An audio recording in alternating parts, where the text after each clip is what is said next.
শেখ হাসিনা পরিবর্তন হয়েছে, তার জায়গায় নব্য স্বৈর শাসক আসার জন্য ব্যবস্থা হচ্ছে। যখন সরকার গঠন হয়েছে, বিশ্বাস করে অনেক মানুষকে সরকারে বসানো হয়েছিল, সেই মানুষগুলো বাংলাদেশের মানুষের সাথে প্রতারণা করেছে।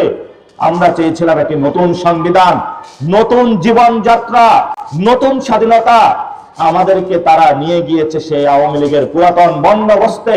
শেখ হাসিনা পরিবর্তন হয়েছে, তার জায়গায় নব্য স্বৈর শাসক আসার জন্য ব্যবস্থা হচ্ছে। সংস্কার কমিশন গঠন হয়েছে, সংস্কার কমিশনের মধ্য দিয়ে সেই স্বৈরাচার ব্যবস্থা বন্ধ করার জন্য আমরা উদ্যোগ নিয়েছিলাম। কিন্তু একটি দল এসে বলল, না, তুমি এ ব্যবস্থা নিতে পারবে না, কারণ আমার যে কায়েমি স্বার্থবাদী, আমি যেভাবে বাংলাদেশকে শেখ হাসিনার মতন রোল করতে চাই, চালাতে চাই, সন্ত্রাসী করতে চাই, চাঁদাবাজি করতে চাই, এটা বন্ধ হয়ে যাবে, এই জন্য আমি সংস্কার মানি না।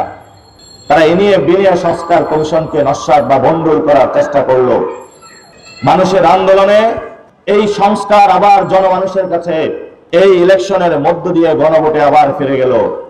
জামায়াত ইসলামী এই গণভোট আন্দোলনের প্রথম সারির এক লড়াকু সৈনিক ছিল, যারা দিন দিন বলে গিয়েছিল বাংলাদেশে গণভোট হতে হতে হবে হবে হবে ইনশাআল্লাহ, এবং তাদের সে আন্দোলন সাকসেসফুল হয়েছে। আপনারা অনেক বেদনা নিয়ে আজকেও ঘর থেকে বেরিয়ে এসেছেন। এই বেদনা নিয়েই শহীদ উসমান হাদি পথে ধারে ধারে প্রত্যেকটি মসজিদে মানুষের কাছে গিয়েছিল যে আমি জান দিব তবু জুলাই দিব না। জুলাই হলো ইনসাফের কথা, জুলাই হলো চাঁদাবাজের বিরুদ্ধে, জুলাই হলো সন্ত্রাসের বিরুদ্ধে, জুলাই হলো দখলদারের বিরুদ্ধে, জুলাই হলো আমার বাচ্চার অধিকার, জুলাই হলো আমার মায়ের অধিকার, জুলাই হলো আমার বোনের অধিকার। এই অধিকার প্রতিষ্ঠা করার জন্য উনি গণতান্ত্রিক আন্দোলনে শরীক হয়েছিলেন। এই ঢাকা ৮ আসনে দাঁড়িয়েছিলেন।